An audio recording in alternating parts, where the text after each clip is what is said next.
নমস্কার বন্ধুরা, নীলগোপাল একাডেমির পক্ষ থেকে আপনাদের স্বাগত জানাই। বন্ধুরা, ন্যাশনাল মিন্স কাম মেরিট স্কলারশিপের ফাইনাল রেজাল্ট 2026 সালে প্রকাশিত হয়েছে। তো সেই মেরিট লিস্টে যে সমস্ত ছাত্রছাত্রীদের নাম রয়েছে, এবার তাদের করণীয় কাজ কী, কোন ফর্ম ফিল আপ করলে তাদের স্কলারশিপের টাকা তাদের অ্যাকাউন্টে ক্রেডিট হবে। এছাড়াও বন্ধুরা 2026 সালে যে সমস্ত ছাত্রছাত্রী নতুন আবেদন করতে চাইছে এই স্কলারশিপের জন্য, তো তাদের ফর্ম ফিল আপ কবে থেকে শুরু হবে। এছাড়াও সবচেয়ে গুরুত্বপূর্ণ একটি বিষয়, সেটি হলো যে 2025 সালে যারা ন্যাশনাল মিন্স কাম মেরিট স্কলারশিপের এক্সাম দিয়েছিল, তাদের মধ্যে অনেকেরই কাঙ্ক্ষিত ফলাফল হয়নি, মানে মেরিট লিস্টে নাম আসেনি। বাড়িতে এসে চেক করে দেখেছে যে সেখানে 140 142-এর মতো নাম্বার তারা পাবে, কিন্তু ফাইনাল মেরিট লিস্টে তাদের কিন্তু নাম প্রকাশিত হয়নি। তো বন্ধুরা, এই বিষয়গুলি নিয়ে আজকের ভিডিওতে বিস্তারিত আলোচনা করবো। সো বন্ধুরা, ভিডিওটি শুরু থেকে শেষ পর্যন্ত স্কিপ না করে অবশ্যই দেখবেন। আর আপনি যদি আমার চ্যানেল নতুন থাকেন, তাহলে অবশ্যই চ্যানেল সাবস্ক্রাইব করুন, পাশে দেওয়া বেল আইকনে ক্লিক করতে ভুলবেন না পরবর্তী নতুন ভিডিও নোটিফিকেশন পেতে। চলুন বন্ধুরা, ভিডিওটি শুরু করা যাক।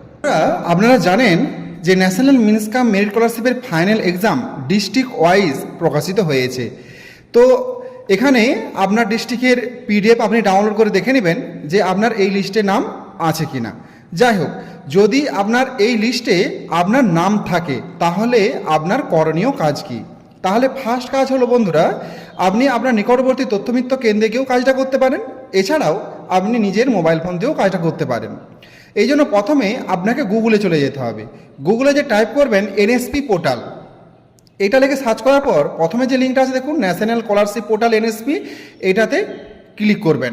এটাতে ক্লিক করার সাথে সাথেই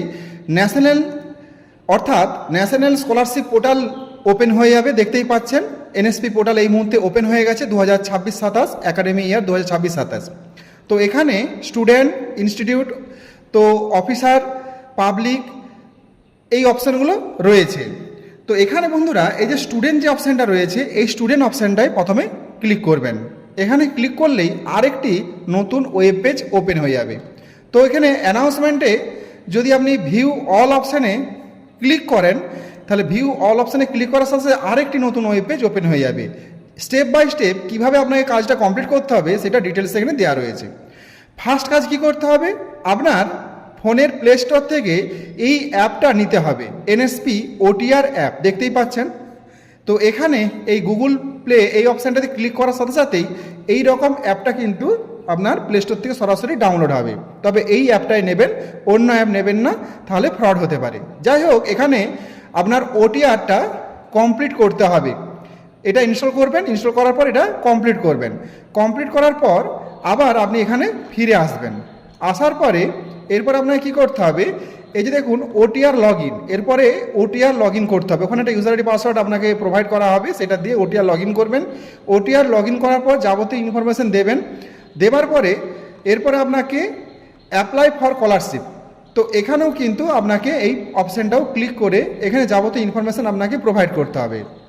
এছাড়াও বন্ধুরা আধার সেবা কেন্দ্র, এটা লেখা আছে কেন? কারণ বন্ধুরা আপনার যেই অ্যাকাউন্টে টাকা আসবে, যেই ব্যাংকের অ্যাকাউন্টে, সেই অ্যাকাউন্টের সঙ্গে আধার লিঙ্ক অবশ্যই বাধ্যতামূলক। এছাড়াও আপনার আধার কার্ডের সঙ্গে মোবাইল নাম্বার লিঙ্কটা বাধ্যতামূলক, নাহলে কিন্তু আপনার স্কলারশিপের টাকা কিন্তু অ্যাকাউন্টে ক্রেডিট হবে না। আর একটা সবচেয়ে গুরুত্বপূর্ণ বিষয়, সেটা হলো আধার সিডিং। বন্ধুরা, আপনারা ডিবিটি লিঙ্কের কথা বর্তমানে সবাই শুনছেন, কারণ ডিবিটি লিঙ্ক না থাকলে নাকি অন্নপূর্ণা ভাণ্ডারে টাকা আসবে না। সেই ডিবিটি লিঙ্ক আপনার ব্যাংকের অ্যাকাউন্টের সঙ্গে কিন্তু থাকতে হবে। যদি ডিবিটি লিঙ্ক ব্যাংকের অ্যাকাউন্টের সঙ্গে না থাকে, তাহলে কিন্তু এই স্কলারশিপের টাকা আসবে না। কারণ এই স্কলারশিপটা হচ্ছে কেন্দ্র সরকারের স্কলারশিপ, তো সেখান থেকে ডিবিটি লিঙ্কের মাধ্যমে স্কলারশিপের টাকা কিন্তু প্রোভাইড করা হবে। এই জন্য এই আধার সিডিং অপশানটা অবশ্যই আপনাকে কমপ্লিট করে নিতে হবে। তো এই কয়েকটা প্রসিডিওর আপনাকে মেনে চলতে হবে, তাহলে কিন্তু এগুলো কমপ্লিট করার পর তারপরে আপনার বিদ্যালয়ে সরাসরি আপনার তথ্য চলে যাবে। বিদ্যালয় ভেরিফিকেশান হয়ে গেলেই কিন্তু পরবর্তী সময়ে আপনার টাকা কিন্তু আপনার ব্যাংকের অ্যাকাউন্টে আসবে। এবার এই যে তথ্যগুলো, এগুলো যদি আপনি নিজে কমপ্লিট করতে না পারেন, তাহলে আপনার নিকটবর্তী তথ্যমিত্র কেন্দ্রে গিয়েও কিন্তু এগুলো কমপ্লিট করতে পারেন। এরপরে বন্ধুরা যে বিষয়টা আসবো, সেটা হলো যে এই যে স্কলারশিপ, এই স্কলারশিপ 2026 সালে নতুনদের জন্য কবে থেকে ফর্ম ফিল আপ শুরু হবে। বন্ধুরা, এখনও পর্যন্ত ফর্ম ফিল আপের কোনো অপশান আসেনি।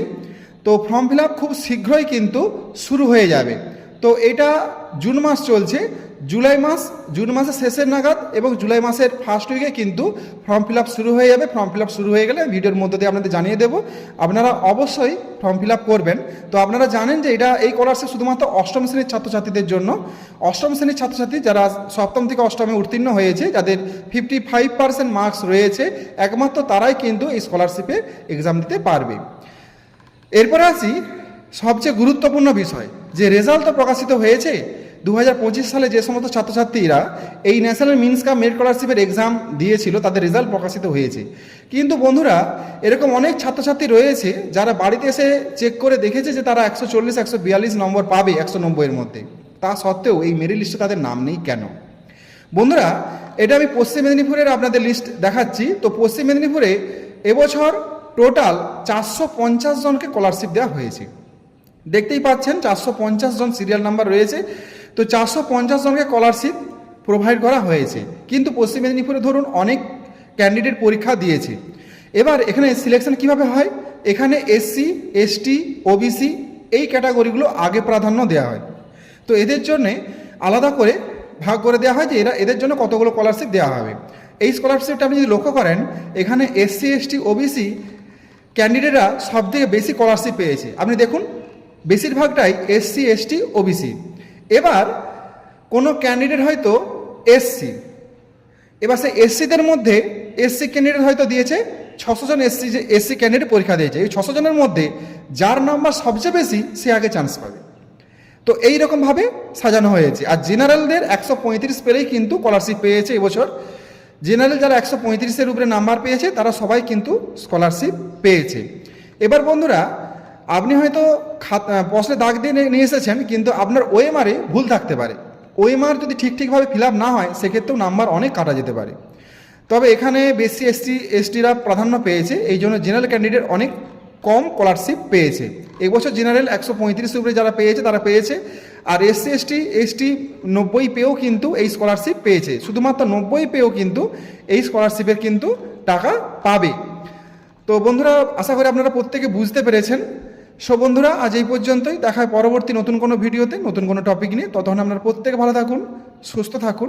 Best of luck.